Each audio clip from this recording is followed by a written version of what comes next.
lot of fans had their sights set on this particular matchup, and I think a lot of the Brazilian Jiu-Jitsu community really curious to see if this guy can make a run at a UFC world title.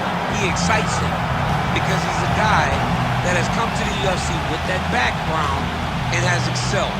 He's getting better every single time he steps into the octagon. And you know what? He's a guy that specializes in grappling. So when you're on the ground, you're in trouble. He knows that. He's comfortable there. He recognizes that if he can get you to the floor, you are in a heap of trouble.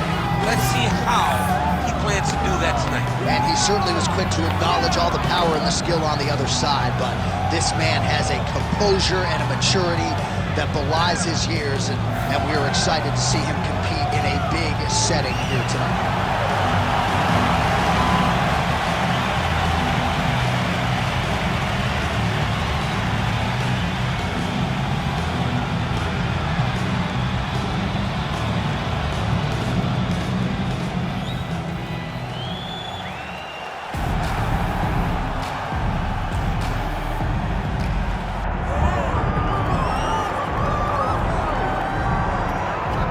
All right, so here's the longtime Strikeforce, now UFC veteran, Bobby King Green. He actually changed his name on his birth certificate officially to King Green, which I guess is neither here nor there. But I think a lot of people, especially his fellow fighters, are really happy to see Bobby Green realize this type of success at this stage of his career. Of course, 2023, huge year for him. UFC main events, back-to-back bonuses against Tony Ferguson and Grant Dawson. And he believes tonight his boxing is going to be too slick.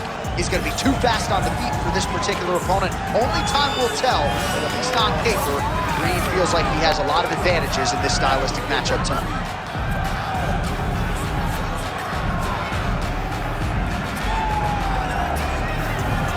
With that, both fighters have now graced the octagon. They will lock the door behind them, ready to go with a crazy fight here at T-Mobile Arena in Las Vegas, Nevada. And now our tale of the tape for this lightweight fight. Now for the official introductions, here's Bruce Buffer. Ladies and gentlemen, this is the main event of the evening.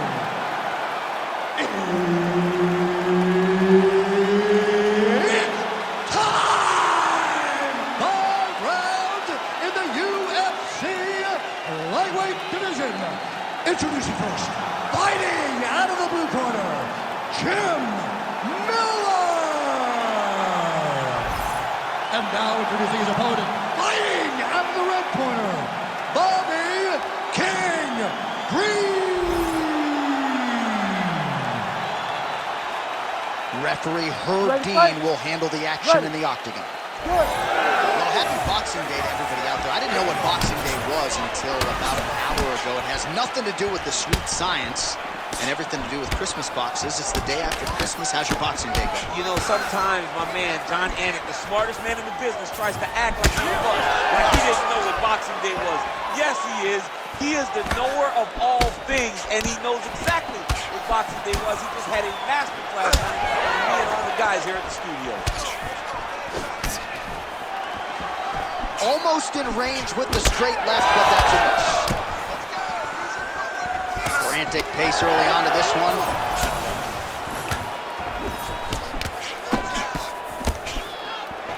Lunges forward with a left there. He sets this really high pace with the hope that his opponent can't keep up, and we've seen him do it. And that's the danger in the engagement there. All right, doing work with the jab.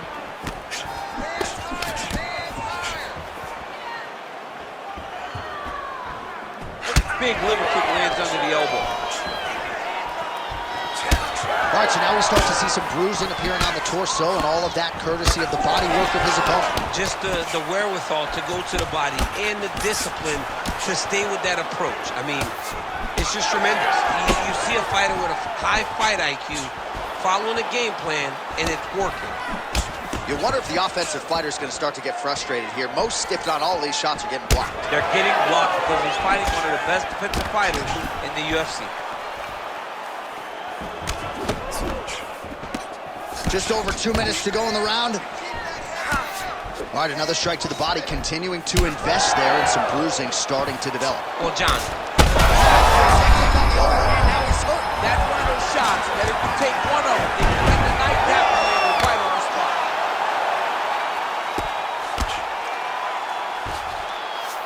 Miller's in half guard.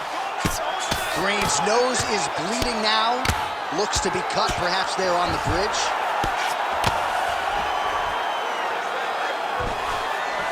This is a terrible position. 1 minute. All right, we'll see if he can apply pressure inside his opponent's guard here, DC. Oh, great reversal to top position by Miller.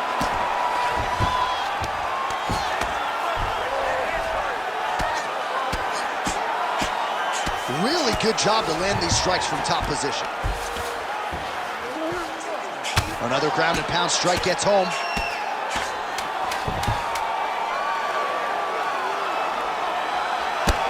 Miller rains down. Round 2 is next. All right, so the round is over, and you see the cut man not wasting any time as the fighter makes his way back to the stool. The cut man will try to shut that cut on the bridge of his nose and prevent it from becoming a factor here moving forward. All right, well, I'm no doctor. I'm not going to diagnose a broken nose, but a huge cut on the bridge, and his opponent continues to attack it. Continues to attack it as he should. He did the damage. He was the one that landed the shot that opened up that cut. Now he's got to make his opponent pay for it. He was a bit lax in the defense, and now he's got that massive cut on the bridge of his nose. Ready? Ready? Go. All right, here we go with round 2.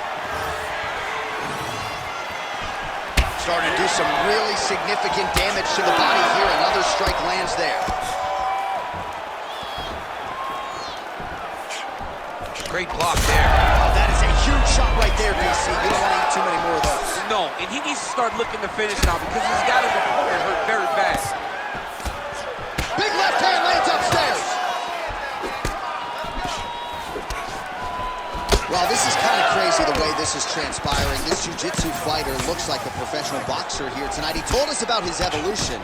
He has absolutely taken it to the next level. He has taken it to the next level, J.A. I mean, this guy is so comfortable in the striking. Before in his career, early, he looked a little bit lost. He looked like he was desperate to get takedowns. Now, he seems to be comfortable everywhere. So the work that they are putting in is truly paying dividends. Well, you hear that crowd reaction every time he gets battered to the body. I know how tough he is, but really don't want to take too many more of those. I mean, even us, we're grimacing like, how many more can this guy take? This might be the biggest shot of this entire fight. He landed a massive hook to put his opponent on wobbly legs. All right, so an opportunity goes by the boards. He had him stunned, nearly finished, and now his opponent has won. Covered. Now he's got to deal with everything that he's going to bring at him. He should have got the fight finished at that time. Well, we may have the best cut men and women in the business, but I'm not sure they're going to be able to do much with that cut. It continues to widen with every passing strike. And you're fighting a great fighter. It's hard to deal with the damage of the cut while dealing with the level of the fighter in front of you. Right now, you've got to do something different to try and change the way that this fight is playing out. Well, he has really picked up the pace here in round 2. Much more aggressive than we saw in round 1, and now starting to find himself in the pocket. Out of range with that one.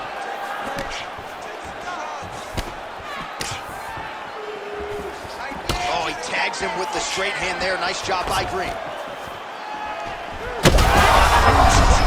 There, somehow, his opponent stayed upright. I mean, he's still on his feet, but he's not up by much.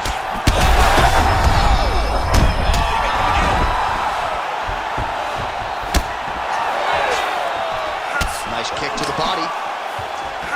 Well, MMA is a constant exercise in risk mitigation, right? But it would seem to me that if he really goes for it offensively, you get him out of there. Well, he's got him hurt. He's got him hurt. He's got him hurt multiple times in one round. It looks like this fight should be over by now, but his opponent's still standing, and I think that speaks to the durability of the guy standing in front of him. All right, round 3 coming up next. All right, we're going to stay with him and follow him back to the corner to the stool because that is a really severe cut that he is dealing with. We'll see if the cut man can stem the bleeding here. All right, that is the end of the round, and some definite adversity for him here, or so you would think. The cut on the bridge of the nose is only getting worse, and that nose might even be broken at this point in time. So certainly something that bears watching as we enter this next round.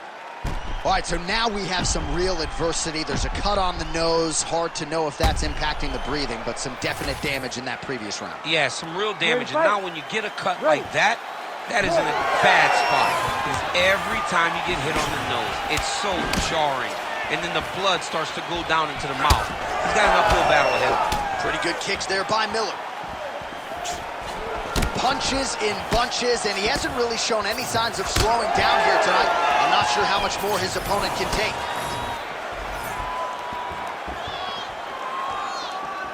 That was a big check. Green's been dealing with that cut on his nose for a while, and now it is just pouring blood. Trying to kick the leg out. We'll work with that jab. Jab lands. Oh, back and forth we go. Ooh, looking to go to the leg kick here, just out of range. Well, one got through. That kick was blocked. Now he lands a solid punch. That one appeared to stun him. Back to his feet.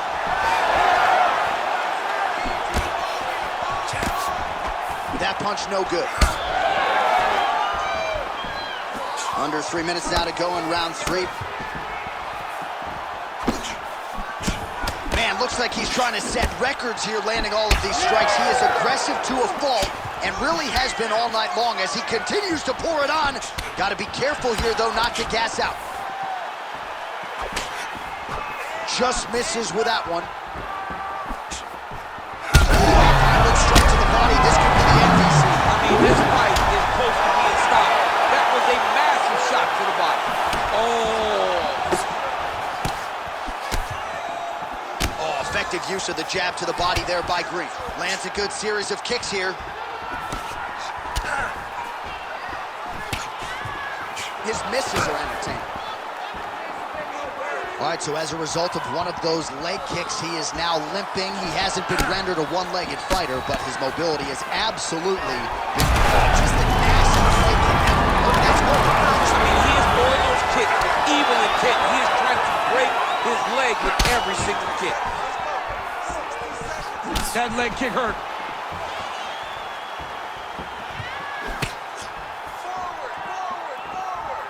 45 seconds remain in the round.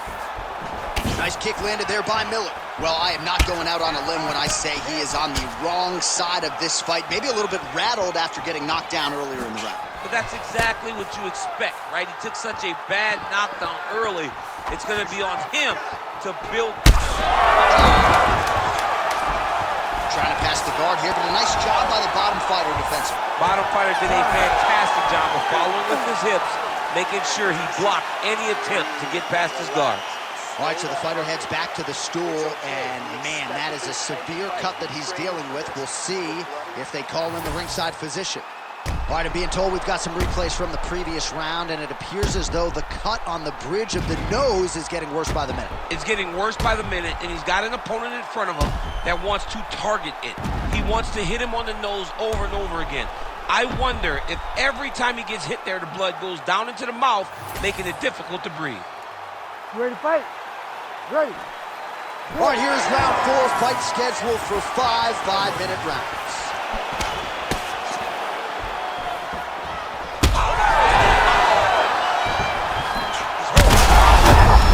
He's on wobbly legs now.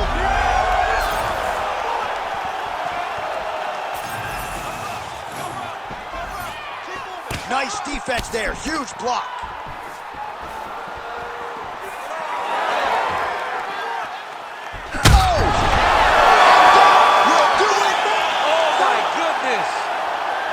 Yeah, that was just a gorgeous gorgeous shot to end the fight right there.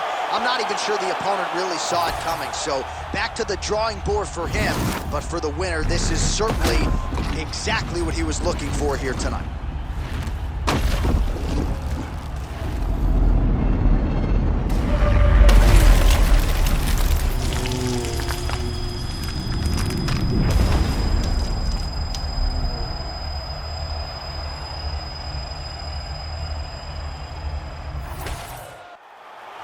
And we go inside the octagon. Bruce Buffer has your official decision.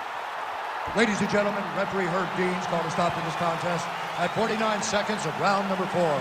Declaring the winner by knockout, Jim Miller! All right, so there he is, the man of the moment, celebrating one of the bigger knockout victories of his career. And gotta be nice sometimes with all the hard work that you guys put in when it goes down exactly the way you drew it up. A lot of people talk about doing certain things. It's harder to deliver on those promises you make to the public. Tonight, he did exactly that. Congratulations.